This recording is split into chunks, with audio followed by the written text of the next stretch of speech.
We are going full out attack, full throttle with this one. Let's dive in and see how it does. Now, this one is called Full Throttle, brought to you by the Mad Scientist. If you don't know who he is, he's the one that creates a lot of the older databases like the 2007, 2008 databases for FM. He's done it all. He's done so many of them, and they are fantastic. If you want to do a specific period in time, look to his stuff and see what you can get, because he puts a lot of effort into his databases and they are downloaded a ton. So definitely check his stuff out. Now, one thing about this tactic, he's got a video on the page that I got this from on the Steam Workshop. It says a mad tactic by a mad man. Go have fun, the Mad Scientist. Now, with this, I've gone through the video itself because I wanted to see what it is. I've talked to him several times, not about this tactic, but through Discord and through other things. But I have had chats with him throughout the FM experience and all that. But basically what he's saying in the video is you're not guaranteed anything with this tactic. You really have to have your hands in the weeds, working with the players every match day, things like that, to get something out of it. The hope is that it's basically as long as you score more than you concede, you should do all right. He mentions that you can never celebrate too early using this tactic. He had one match that he actually pinpointed out and said that he was beating Tottenham 5-0 at the half and then lost the game 6-5 in the end. So there's always going to be that room for error in this tactic that you really have to manage things out. It does look like that he is using a mix of different databases in all of his trials that he's done. One season he showed, I think, was the 2007-2008 database that he created, I believe. But so he's using that. He's using the current database. He's using a whole bunch of things to test this all out just to see how it works. But in some saves, he was averaging a 5 goals per game season. Absolutely phenomenal right there. But as I mentioned, this is not just an easy plug and play and win type of tactic. You actually have to get in there and figure things out.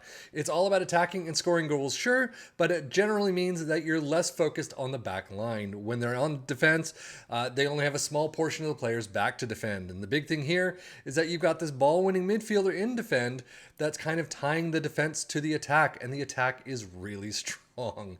The defensive pieces, not so much. When they're in defend, as you can see, there's really not a lot of players that stay back to defend. So you really have to have a strong back line there. But the big thing with this the tactic, that it was made to enjoy the game, not just win every game. So if you really like the thrill of FM, the really close calls like that 6-5 match he mentions, you might love this tactic. Again, it's something that you may score a ton of goals, but as long as you manage the game itself, you might actually win a couple in there. Now, one thing he does mention is this is a positive mentality. Switching to attack doesn't really give you anything extra. It's not going to be even more attacking minded. You're still going to get the same amount of goals, relatively speaking, and you're still going to concede the same amount of goals thereabouts. But in important games, he has switched things up a bit to like a 3-4-1-2, made things a bit more defensive, works sometimes, but that's not what he wanted. That's not the reason he created this tactic. So I know I've thrown a lot at you right there. It is all in the video. Please watch the video. It's fantastically done, kind of showing you all throughout this tactic, why he created it and how he created it and how to deal with it. But we're going to get into it with our 3 teams of Liverpool and Aston Villa in the Premier League and our championship side of Ipswich Town as usual. So with all that said, let's dive into the Premier League and see how they did. Now looking at the Premier League again, this was not set to just be a plug-and-play tactic. So Liverpool in 4th place, 82 points. Not bad. 102 goals actually isn't bad. It's not as attacking-minded as I would have hoped. We've seen them with several more goals here. But Aston Villa in 14th with 40 points, 71 goals, 96 against. That one hurts. Looking at Liverpool's domestic cup run, you can see out in the Carabao Cup quarterfinals, 2-2 in penalties to Bournemouth, and then out in the FA Cup quarterfinals to Everton in extra time. Ouch. And unfortunately, not getting past Real Madrid in the Europa League round of 16. You almost made it away from home. You got a draw at home, just not enough. So overall, this was definitely not the greatest tactic we've seen in terms of a 1 season long save where I'm holidaying throughout the entire thing like I am here.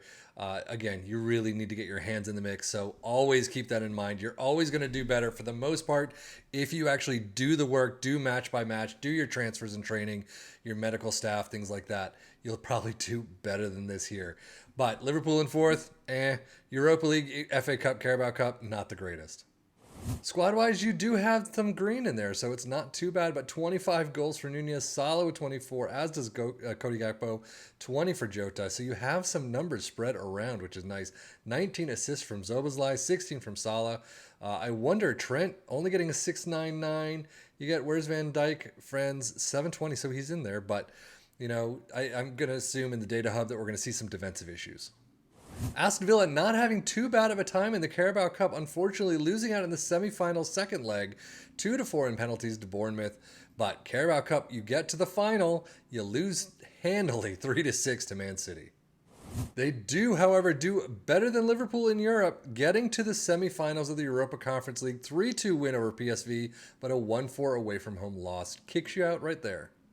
So overall, definitely, if I've got a scroll here, that's not a good season right there. 40 points, not too far off relegation. I mean, you're well enough in, but still, that's not good at all. Semifinals of the Conference League is pretty nice, but FA Cup, Carabao Cup runners-up, Squad-wise, definitely not a lot of green there. 22 goals for Diaby, 21 for Zaniolo, and that's the only ones in double digits. But assists, 13 for Leon Bailey at the top, 12 for McGinn and Tielemans. Average rating, though, Robin Olsen gets up there, but Martinez gets a 715. Not too bad. Data Hub, Liverpool. Yeah, I mean, definitely numbers are a bit down from where we're usually seeing them, both attacking defensively. That top part is just decimated. But goals per game, 2.68 is not bad. I mean, again, this is an attacking tactic through and through. 1.71 conceded, 1.65 XG against. Those are big for them. And Aston Villa showing a very bad attacking side. I mean, at least better than Premier League average on some scale, but nowhere near what you would expect them to be defensively. Wow. But goals per game, only 1.87 there, 2.53 conceded, 2.76 XG against. That's awful. Points per game, unfortunately, we're back to this screen. Liverpool with 2.16, Aston Villa all the way down to 14th with 1.05. But getting into the meat of that matter, Liverpool with 102 goals in first, Aston Villa with 71 in seventh. It's actually not bad for being in 14th place. But you get most possession in first, 62% for Liverpool, Aston Villa with 57. And then most shots for Liverpool in fourth with 573 and Aston Villa in eighth with 466. But now, how did Ipswich Town do since Liverpool and Aston Villa didn't fare nearly as well as they used to? They're in 7th place. Not great. Out of the playoffs completely, only by 2 points. So you definitely could have done something with this. I mean, you could have easily gotten into 4th place only by a couple of points, a couple of wins here and there. But 124 goals is still through the roof. So mad scientist tactic definitely worked for them in terms of the attacking side. The defensive pieces, no, not much. And domestically, ouch. Out immediately in the Carabao Cup first round against Stevenage, 5-all in penalties. And then the FA Cup third round against Nottingham Forest, 1-3. So all in all, plug and play tactic, this didn't work at all. But again, if you took control of this, did every little piece throughout the entire season, you could have done a lot better. Squad-wise, yeah, I mean, actually more green than sometimes, but 31 goals for Hurst is fantastic. Al Hamadi has 18 assists, 28 for Wes Burns. Hurst actually has 13 there too. Leif Davis is in the mix. He's extremely poor and alienated, but he's only got 3. And then average rating, 746 for Wes Burns. Taking a look at the championship stats, Ipswich in 4th with 1.76 points per game. Unfortunately, they ended up in 7th. But most goals, 124 for Ipswich. Very well done. They didn't even get to the playoffs. No other team even broached 100. But most possession in 3rd with 59% and most shots for in 4th with 599. So let us dive into this all-out, balls-to-the-wall attacking tactic. We start out with a sweeper keeper in defend, wide center backs on the left and the right with a central defender in defend in the center spot. Ball-winning midfielder in defend on the line, and again, he is your lone ranger, running a lot, tackling a lot, trying not to give the ball away, but is really the only tie between the defense and the attack. Then upstairs, we got a winger on both sides in support, an attacking midfielder in support, and then 3 advanced forwards in attack, all up that front line. Positive mentality, and again, as I said before, you can change this to attacking if you really want to, but it didn't really change much for the mad scientist, so keeping it positive is probably your best bet. In possession, attacking width is fairly wide, approach play is pass into space, focus play down the left and the right, play out of defense, passing directness is slightly shorter, tempo is slightly higher, low crosses, work the ball in the box, run at defense, and be more expressive. In transition, counter press, counter, distribute to the fullbacks, and roll it out. and then out of possession, a mid-block line of engagement, a standard defensive line, trigger press much more often, drop off more, trap inside, and stop the crosses.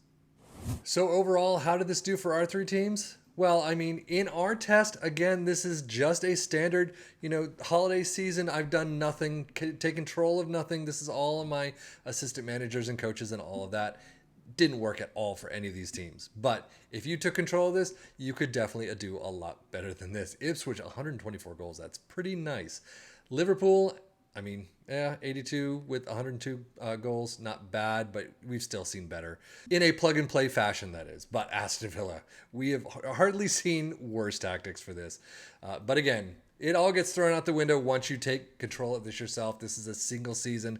Anything could have happened, from injuries to a single loss, killing morale, things like that.